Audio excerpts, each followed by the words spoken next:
ಒಂದು ದಿನ ಪಾಂಡವರು ವನವಾಸದಲ್ಲಿದ್ದಾಗ ಮೃದುಗಾಳಿ ಒಂದು ದಿವ್ಯ ಹೂವಾದ ಸೌಗಂಧಿಕವನ್ನು ತಂದು ದ್ರೌಪದಿಯ ಮುಂದೆ ಬಿಟ್ಟಿತು. ಅದರ ಸೌಂದರ್ಯದಿಂದ ದ್ರೌಪದಿ ಮೋಹಗೊಂಡಳು. ದ್ರೌಪದಿ ಆ ಹೂಗಳನ್ನು ತರಲು ಭೀಮನನ್ನು ಕೇಳಿದಳು.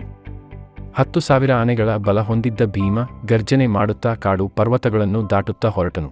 ಆಕಸ್ಮಿಕವಾಗಿ ಭೀಮನ ದಾರಿಗೆ ಒಂದು ದೊಡ್ಡ ವೃದ್ಧ ಕೋತಿ ಮಲಗಿ ಅದರ ಬಾಲವನ್ನು ಹಾಸಿ ದಾರಿಯನ್ನು ಮುಚ್ಚಿಕೊಂಡಿತ್ತು. ಭೀಮನು ಕೂಗಿ ಕೋತಿಯನ್ನು ಸರಿಯಲು ಹೇಳಿದನು. ಕೋತಿ ಶಾಂತವಾಗಿ ಹೇಳಿತು, ನಾನು ದುರ್ಬಲ, ನನ್ನ ಬಾಲವನ್ನು ನೀನೇ ಪಕ್ಕಕ್ಕೆ ಹಾಕಿ ಹೋಗು. ಭೀಮನು ತನ್ನ ಬಲದಿಂದ ಬಾಲವನ್ನು ಎತ್ತಲು ಪ್ರಯತ್ನಿಸಿದನು.